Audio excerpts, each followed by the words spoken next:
Komentaryo, isyu, serbisyo publiko. Aksyon Radio! Sa Bacolod, Aksyon Radio! Aksyon Radio!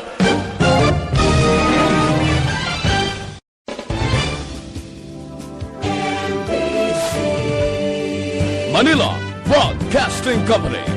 Sa balita, komentaryo, isyu,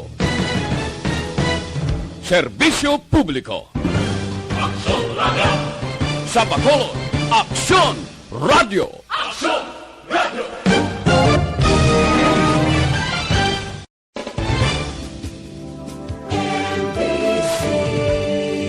Manila Broadcasting Company. Sa balita, komentaryo, isyu, serbisyo publiko. Aksyon Radio! Sa Bacolod, Aksyon Radio! Aksyon Radio!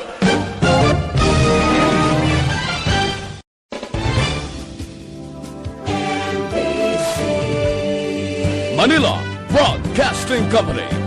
Sa balita, komentaryo, isyu,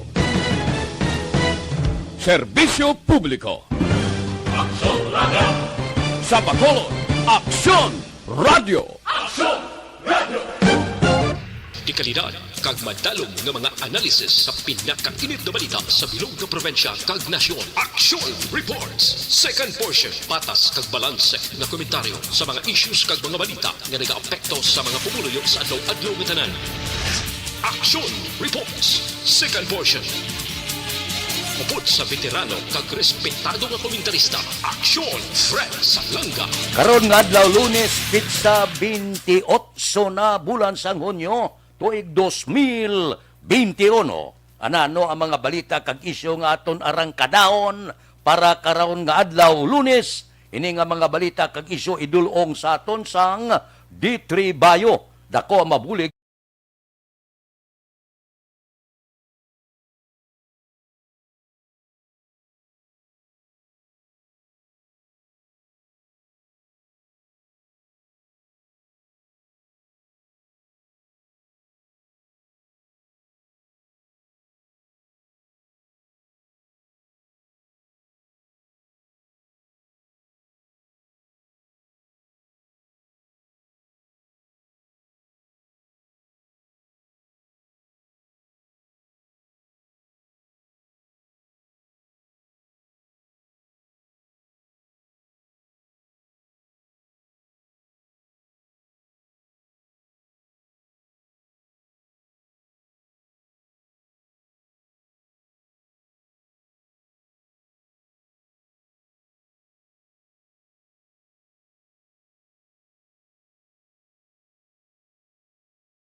Aksyon Radio Philippine Standard Time, las 6:38.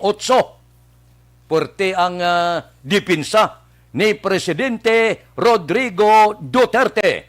Bangod sining karon pamahog nga mahimo mga tubang siya kaso sa International Criminal Court. Bangod sining madugoon nga kampanya batok sa druga.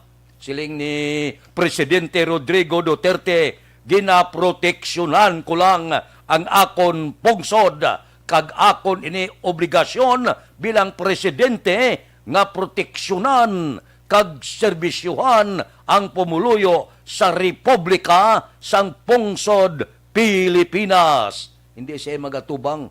Nya maatubang lang ko ya sa korte sa Pungsod Pilipinas. Ining reklamo bala nga mga 7,000 na ang nagkalamatay halin sang magdeklarar si Presidente Rodrigo Dira batok sa droga. Tisiling ni Presidente Rodrigo Duterte ang mga nagkalamatay durugista na, mga drug lord na. Wala man kamo mag-report gani kung pilas ang akon kapulisan ang nagkalamatay bangod sa kampanya sa illegal nga droga. Bangod ang report, ang pila ka mga drug lord kag illegalista nagbato sa katapo sa kapulisan kabangdanan nga ini sila din pamatay. Amo nang mandoya mo kon mabutang sa delikado patya. Tibangod sini madamo ang nagpalayag nga may madamo sang mga extrajudicial killings nga nagakatabo sa pungsod Pilipinas. Siling kahapon ni Presidente Rodrigo Duterte, nya akig ako sa druga. Magkinaano, mintras tanto, nga akong presidente. Bisan abyan ko pa kamo, kung ara ka involved sa druga, patyon ko ikaw. Perte nga mga tinaga. Amo niya, determinado sa katapusan nga nabilin sang iya administrasyon, himuon niya ang tanan. Agod, kung hindi giman mapapas, mapahagan-hagan ang paggamit sang illegal nga druga. Amo nang siling ko bala sa komentaryo nga ang masako pinatyanay, patay dire, patay dito. Ang akon sabat, simple gid lang, kung untaton nyo ang druga, kag kung wala na sang binaligyanay kag luso druga, sigurado ako, matap na ang pinatyanay, ukon mapahagan-hagan. Mintras tanto, nga nagapungko ang presidente, paabuto naton, wala kag tuo, sige ini ang pinatyanay kon illegal nga druga ang paghambalan. Siguro, pagkatapos niya termino, kung ano nga mga kaso gid man nga tubangon niya, amo na ang pagpasaka kaso. Galing ti, base mabutang kita sa ital-ital, base magdesider bla, si Presidente Rodrigo Duterte nga maglagan ni wat, Vice Presidente. Aksyon Radio Philippine Standard Time, las 6:42. Mabalik kami pagkatapos ini.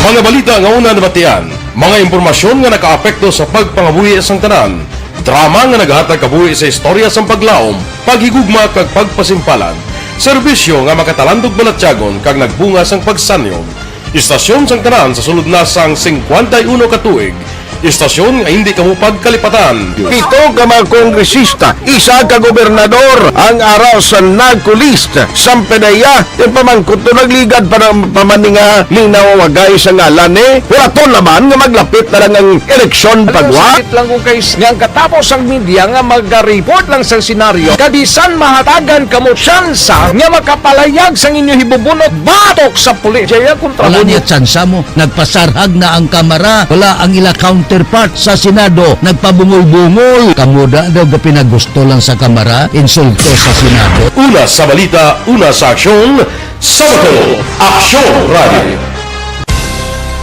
Today, DOA is confirming that a 38-year-old female Chinese patient under investigation, or PUI, is positive for the novel coronavirus 2019-10-CoV. I issued an order to Executive Secretary Major Dia clearly laying down the responsibilities of each department in implementing the Bayanihan to Heal as One Act. Makabig nga pinakadako nga hangkat nga natubang sang pungsod Pilipinas ang COVID-19 pandemic.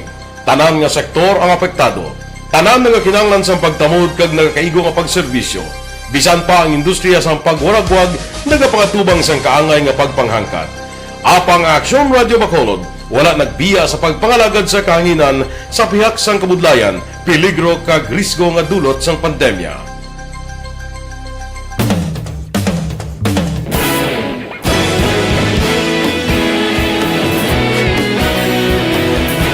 Sa sunod na sang 51 katuig, nasaksihan ang dedikasyon sa Aksyon Radio Bacolod sa pagdulong sa mga balita kag impormasyon para sa interes sang mga pumuluyo. Pila na ka henerasyon ang nag-agi, komitido sa gihapon ang Aksyon Radio Bacolod nga mag-alagad sa kahanginan nga tampad, wala sang ginadampigan kag ginahalungan ang kamatuuran. Sa tunga sang mainit nga away sa politika, ang istasyon nagapabilin na nga patas sa pagtalakay sa mga isyu kag problema. Bilang tagbantay sa kamatuuran, ginatagan sa importansya ang tawhanon nga kinamatarong kag nagakaigo nga proseso agud mawaragwag sang husto ang balita kag malikawan ang paglaptas ang salak nga impormasyon. Sa pagluntad sang kalamidad, gindulong sa inyo ang sitwasyon sa palibot kag padayon nga nagahatag sang pahanundom agud maluwas ang kaugalingon, ang pamilya, kalakip na ang tanan nga kaaksyon. Sa tiun sang kasubo, na narisari nga mga matahom nga drama ang nagalingaw sa inyo. Ang inyo reklamo amon ginpamatian kaginhatagan sang aksyon. Padayon ang reforma sa serbisyo ang ginahimo sa Aksyon Radyo Bacolod agud madulong ang balita sa diin ka man nga bahin sang kalibutan. Ang Aksyon Radyo Bacolod nagapanguna sa kadamuon sang online engagement sa Isla Sang Negros. Ang Facebook followers sa istasyon ang nagdangat na sa masobra tunga sa milyon.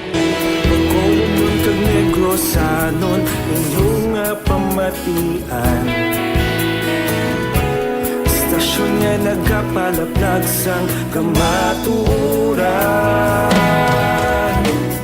Humalin sa tutubtub subong, nagapanguna sa gihapon sa balita, serbisyo publiko kag kalingawan ang Aksyon Radio. Napili bilang finalist sa UP Comrade Sox Choice for Gandingan ng Katarungan sang Gandingan Awards 2020 ang Aksyon Radio Bacolod. Naghakot man sang pagpasidungog ang makatapo kang programa sa Aksyon Radio Bacolod sa Tingog kag Handurawan Awards 2020. Ang tanon nga kadalagan nga naangkon sa Aksyon Radio Bacolod sa masobra 5 kadekada ang nagapatimaan lamang sang padayon nga pagsalig sa mga pumuluyo sa radyo nga nanging kabahin na sa ila matag adlaw nga pagpangabuhi.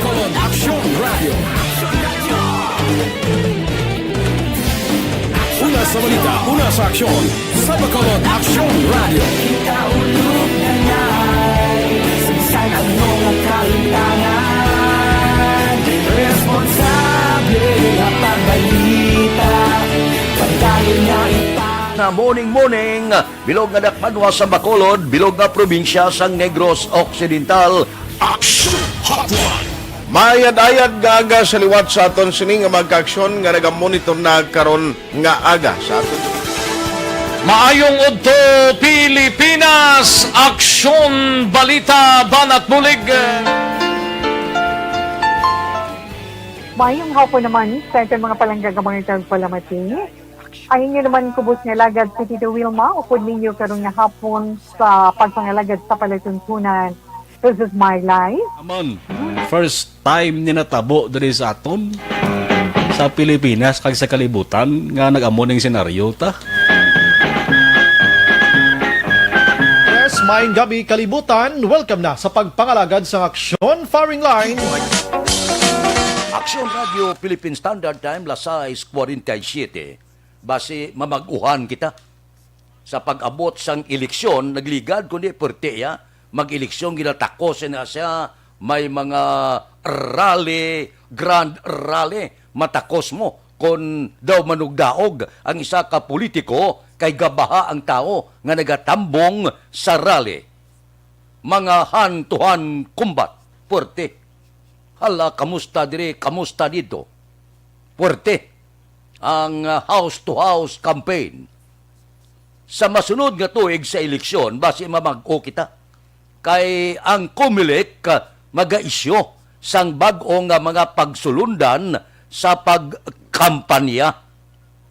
Ang mahimo dumilian amo ang tradisyonal nga pagpanagtag sa pagkaon durante sang rally. Duda lang ko kung mapunggan ini sa Comelec ang pagdagsa sang tao sa tion nga magrally ang isa ka politiko sa iya sini mga sumalakdag. Ini balantayan pa ini ang mga aktibidades sa kampanyahanay kay may ara social distancing. Sa unaya kung politiko ka, tradisyonal ka, mga musta ka, may hakos ka pa, makpugos ka sang bata, tanan na lang nga styling sa politika, subong hindi na pwede.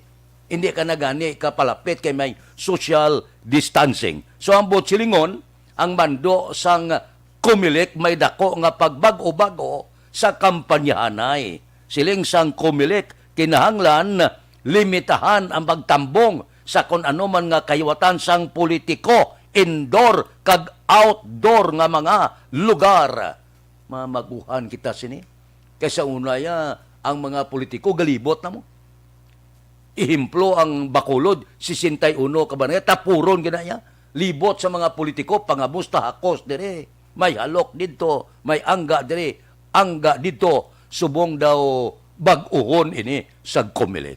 Ba daw mamaguhan man kita? Sigurado ako ang politiko mamaguhan man.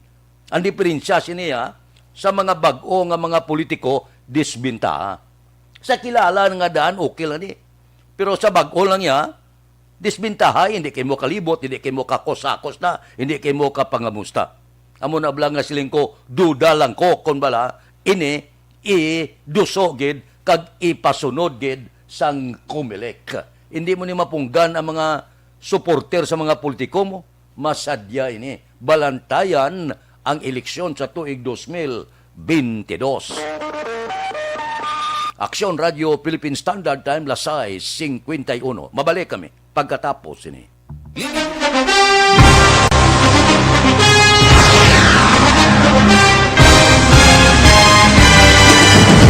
Mga balita nga una nabatian, mga impormasyon nga nakaapekto sa pagpangabuhi sang tanan, drama nga naghatag kabuhi sa istorya sang paglaom, paghigugma kag pagpasimpalan, serbisyo nga makatalandog balatyagon kag nagbunga sang pagsanyon, istasyon sang tanan sa sulod na sang 51 katuig, istasyon nga hindi kamupag kalipatan. 7 ka mga kongresista, 1 ka gobernador ang araw sa nagkulist sampedaya pamangkot to nagligad para pamaninga linaw wagay sa ngalan wala to naman nga maglapit na lang ang eleksyon pagwa. Sakit lang kung kayo nga katapos ang media nga mag-report lang sa senaryo kabisan mahatagan kamo tsansa nga makapalayag sa inyo hibubunot batok sa pulis. Jaya kontra Wala niya tsansa mo. Nagpasarhag na ang kamara. Wala ang ila counterpart sa Senado. Nagpabungol-bungol. Kamuda daw ga pinagusto lang sa kamara. Insulto sa Senado. Una sa balita, una sa aksyon, SalangaNo, Aksyon Radio. Today, DOA is confirming that a 38-year-old female Chinese patient under investigation, or PUI, is positive for the novel coronavirus 2019-nCoV. I issued an order to Executive Secretary Major Dia clearly laying down the responsibilities of each department in implementing the Bayanihan to Heal as One Act. Makabig nga pinakadako nga hangkat nga natubang sang pungsod Pilipinas ang COVID-19 pandemic. Tanan nga sektor ang apektado. Tanan nga kinahanglan sang pagtamod kag nagakaigo nga pagserbisyo. Bisan pa ang industriya sang pagwaragwag nagapangatubang sang kaangay nga pagpanghangkat. Apang Aksyon Radio Bacolod wala nagbiya sa pagpangalagad sa kahanginan sa pihak sang kabudlayan, peligro kag risgo nga dulot sang pandemya.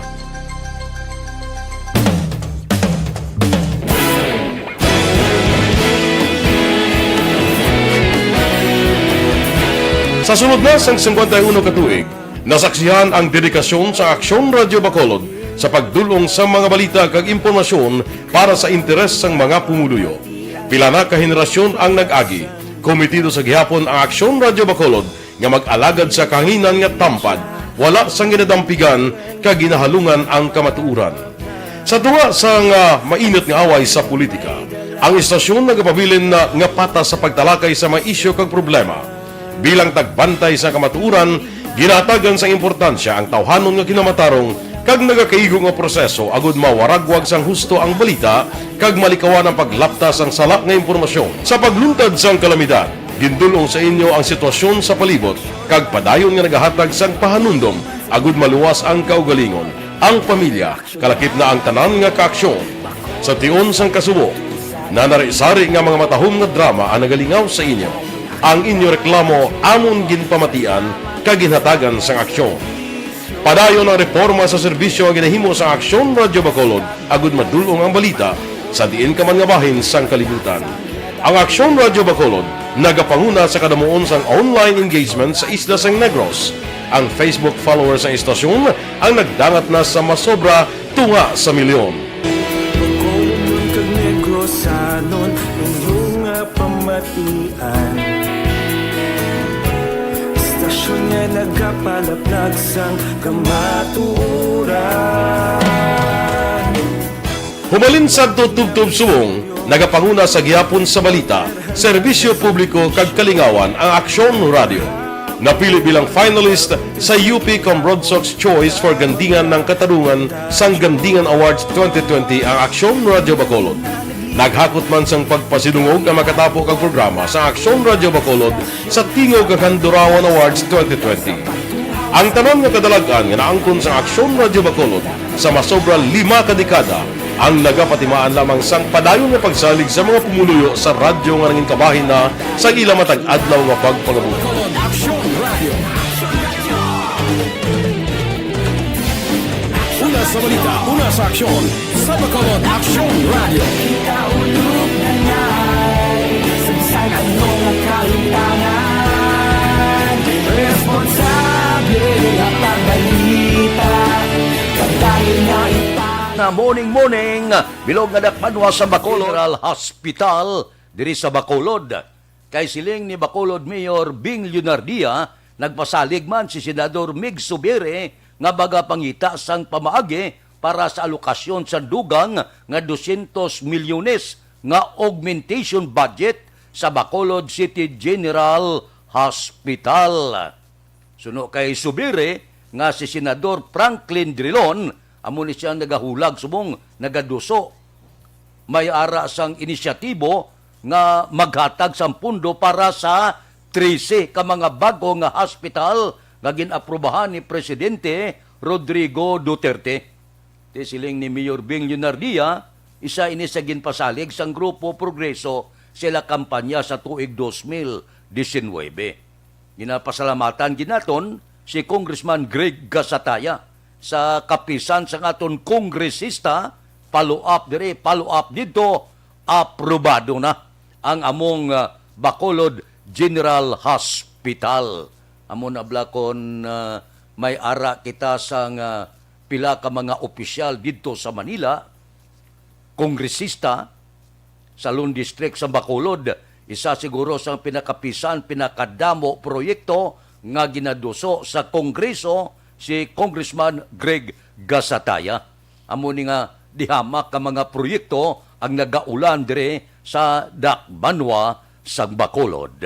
Tining Bacolod General Hospital ihatag kay ang kapisan ni Congressman Greg Gasataya. Dugangan pa nga may augmentation man paagi sa bulig ni Senador Mig Subire suno kay Mayor Bing Leonardia. So, sa masunod nga tuig, dako ang posibilidad do halos 98% matindogid ang Bacolod General Hospital. Aksyon Radio Philippine Standard Time, las 6:58. Mabalik kami pagkatapos ini. Bakit kailangang magpabakuna? Bakit nga ba vaccination? Ang pandemyang ito ay kumuha ng maraming buhay at patuloy pa nitong nilalagay sa peligro ang buhay ng nakakarami. Pinahina din nito ang ating ekonomiya at maraming Pilipino ang nawalan ng trabaho dahil dito. Sa pagkatuklas ng bakuna laban sa COVID-19, nagkaroon tayo ng oportunidad na malabanan ang pandemyang ito. Sa tulong ng mga bakuna, ay may iwasan natin ang sintomas ng impeksyon at posibleng maiwasan din ang malalang impeksyon at matigilan ang pagkalat nito. Gayunpaman, gaya ng iba pang mga bakunang ginagamit sa nagdaang dekada, ang abilidad nitong protektahan ang ating komunidad ay tataas lamang kung hindi bababa sa 70% ng ating populasyon ay bakunado. Halimbawa, kung ang iyong barangay ay mayroong 100,000 katao, hindi dapat bumaba sa 70,000 ang dapat mabakunahan upang matiyak na proteksyon ang buong komunidad. Kaya ating tandaan, ang pagbabakuna ay hindi lamang para sa iyo o sa iyong pamilya. Ito ay para din sa iyong barangay, lungsod at probinsya. Tara, sa Vida Vaccination! Aling mga bakuna ang gagamitin sa Pilipinas? Sa ngayon, may limitadong supply ng bakuna sa buong mundo. Sa katunayan, halos 80% ng stock sa buong mundo ay nabili na ng mga mayayamang bansa. Dahil dito, walang iisang kumpanya ang maaaring mag-supply ng 110 million na bakuna sa Pilipinas, kaya naman nakikipag-usap ang ating gobyerno sa 7 manufacturers. Sinisiguro natin na ang mga bakuna na ito ay makakatanggap ng Emergency Use Authorization at kung may EUA sila, doon lamang sila bibilhin at gagamitin ng ating gobyerno para sa ating vaccination program. Nagbibigay ang EUA ng assurance o katiyakan na ang bakuna ay dumaan sa masusing pagsusuri at nirerekomenda ng mga independent na eksperto sa atin. Hindi mo rin kailangan mag-alala. Ang bakuna laban sa COVID-19 ay hindi magbibigay sa'yo ng COVID na sakit. Tara, sa Vida Vaccination. Magkano ang babayaran ko para mabakunahan? Ibibigay ng gobyerno ang bakuna ng libre. Wala kang dapat bayaran para magpabakuna. Tara, sa Vida Vaccination. Sino ang unang makakapagpabakuna? Dahil kailangan nating masiguradong patuloy na makakapagtrabaho ang ating health system para maalagaan tayo, ang mga medical frontliners ang unang makakatanggap ng bakuna. Susunod dito ay yung mga eligible na senior citizens dahil sila ay nasa greatest risk ng severe infection o kamatayan. Alam natin ito dahil sa ating lokal na datos na mas mapanganib ang COVID-19 sa mga matatanda. Ang pagkakasunod-sunod na kung sino ang unang makakatanggap ng bakuna ay natukoy sa tulong ng mga eksperto. Tara, sa Vida Vaccination. Kailan at saan ka dapat magpabakuna? Ang inyong national government ay nakikipag-ugnayan sa mga lokal na pamahalaan upang maihatid ang bakuna sa inyo. Ang lokal na pamahalaan or LGU nyo ang maghahanda ng pagpaparehistro at pag-ayos ng schedule ninyo sa pagpapabakuna. Mangyaring abangan ang anunsyo at instructions na magmumula sa inyong mga mayor or governors ukol dito. Time, las 7:02, standby na sa aton Aksyon Balita Morning Edition. Upod kita kay Aksyon Boy Duran, kag Aksyon Dorel Cabato, Aksyon Fred Salanga, una sa balita, una sa aksyon, sa Bacolod, Aksyon Radio.